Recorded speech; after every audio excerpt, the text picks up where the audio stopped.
राम राम। ओम नमः शिवाय। कहते जो महिला या जो पुरुष किसी बात की लालच करता है, लेकिन उसके बाद जब उसको अपने लालच का पता चलता है तो वो कितना पश्चाताप करता है, ये आप सोच भी नहीं सकते। चक्रवेण नाम के एक दक्षिण भारत में बहुत बड़े राजा हुए। उनका इतना बड़ा साम्राज्य था कि लंकापति रावण की छावनियां भी उनके साम्राज्य में आती थी, और वो ये बोलते थे कि जो रावण की लंका है वो भी मेरे ही साम्राज्य में आती है। वो इतने धर्मात्मा थे कि अपनी प्रजा से वो कर रूप में जो भी लेते उसे प्रजा के कल्याण में ही लगा देते,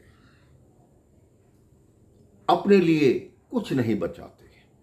अपने और अपनी पत्नी के लिए वो मेहनत करते, खेतों में जाते, खेती करते, उससे जो कमाई होती वो अपनी पत्नी का जीवन यापन करते थे। राजा होते हुए भी ऐसे थे।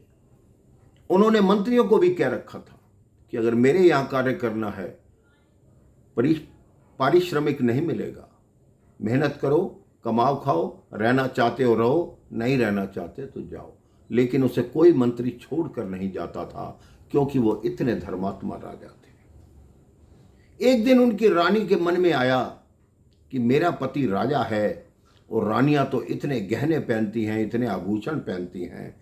उसने अपने पति से कहा कि मुझे भी ढेर सारे आभूषण बना कर दो, सिर से लेकर पैर तक मुझे इतना सोना चाहिए कि मैं रानी लगूं। तो राजा चक्रवेणु ने कहा, तुम्हें मालूम है कि मैं अपने जीवन यापन के लिए खेती करता हूं, मेरे पास तो इतने पैसे हैं नहीं कि तुम्हें मैं आभूषण बनवा कर दे सकूं, गहने बनवा कर दे सकूं। रानी हठ पे अड़ गई। तब राजा चक्रवेणु ने अपने एक मंत्री को बुलाया कि तुरंत इसी समय लंका में जाओ और रावण से कहो, तुमने कितने वर्ष से अपना कर नहीं दिया, तुम्हारी छावनियां भी मेरे राज्य में लगती हैं, साम्राज्य में लगती हैं, मुझे स्वर्ण रूप में उससे पिछले कई सालों का कर चाहिए। अब चक्रवेणु का एक मंत्री लंका में पहुंच गया, रावण जी के दरबार में पहुंचा।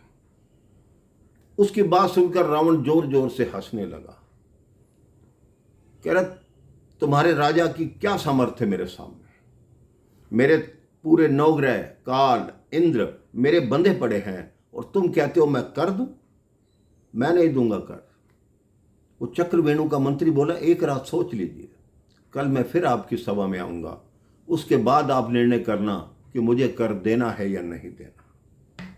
रावण रात्रि अपने महल में गया। महारानी मंदोदरी को पता चला कि राजा चक्रवेणु का कोई मंत्री आया हुआ है। मंदोदरी ने चक्रवेणु के बारे में बहुत सुन रखा था कि बहुत ही धर्मात्मा राजा है। उसने रावण को कहा, जो कर मांगने आया उसे कर देते क्यों नहीं? रावण कहता, तुम कैसी बातें कर रही हो?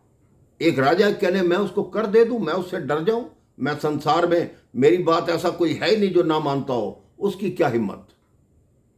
तो रानी मंदोदरी कहती है, ऐसा करो, कल प्रातः काल ही मेरे साथ आप छत पर चलना। वो रावण को छत पर ले गई। वहां कबूतर दाना चुग रहे थे। कहते आपकी बात सब सुनते हैं, पशु पक्षी सब। कहते सब मेरे अधीन है। तो मंदोदरी ने कबूतरों का, तुम्हें रावण की दुहाई है, ये दाना खाना छोड़ दो। किसी कबूतर ने दाना खाना नहीं छोड़ा। तो रावण कहते वो पक्षी हैं, वो बात कहाँ सुनते हैं। कहती अभी रुकिए। तब मंदोदरी ने बोला, तुम्हें राजा चक्रवेणु की दुहाई है, दाना मत चुगना। किसी ने दाना नहीं चुगा। एक कबूतरी थी जो कानों से बहरी थी, उसने दाना चुग लिया, उसका सिर उसी समय फट गया। रावण फिर भी अपने हठ में था, अपने अहंकार में था। दरबार में आया, वही व्यक्ति फिर आया। कहता, महाराज रात को कोई विचार किया, कबूतरों की बात से कुछ समझ आया या नहीं आया? रावण आश्चर्य में पड़ गया, इसे कबूतरों की बात का कैसे पता? कहता, मैं कर नहीं दूंगा। कहते, नहीं देना चाहते? कहते, नहीं। कहते, एक बार सागर किनारे मेरे साथ आ जाएंगे? उसने कहा चलो। अब वो सागर किनारे आया। जो चक्रवेणु का मंत्री था उसने बालू रेत जो था उससे तुरंत एक आकृति बनानी शुरू की। थोड़ी देर में लंका की आकृति बन गई। कहते ये आपकी लंका है? कह रहे तुम तो बहुत अच्छे कारीगर हो, तुमने तो बालू रेत से बिल्कुल लंका जैसा ये बना दिया। तो उस मंत्री ने कहा अब आखिरी बार पूछ रहा हूँ, कर दे रहे हो या नहीं दे रहे? उन्होंने कहा नहीं दूंगा। उसने भूमि पर हाथ मारा और राजा चक्रवेणु की दुहाई है कहकर बोला कि अगर राजा चक्रवेणु सच्चे धर्मात्मा है तो जो मेरे मन में आया वो हो जाए। जैसे ही उसने हाथ मारा, उस बालू रेत से बनी लंका का एक द्वार गिरा। जैसे ही उसका द्वार गिरा, उस लंका का भी वही द्वार गिर गया। कहता है बताओ, कर देते हो या इस पूरी लंका पे पांव धर दूं और तुम्हारी पूरी लंका ही बैठ जाएगी, फिर जितना मर्जी सोना मुझे ले जाना होगा मैं ले जाऊंगा। उसने कहा नहीं, मैं तुमसे क्षमा मांगता हूं और ये लो सोना, जितना ले जाना चाहते हो, जितना उठा सकते हो उतना ले जाओ।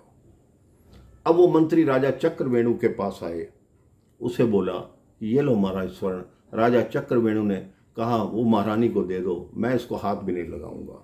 महारानी को पूरा स्वर्ण दिया गया। उसने कहा तुम स्वर्ण कैसे, कहाँ से लाए?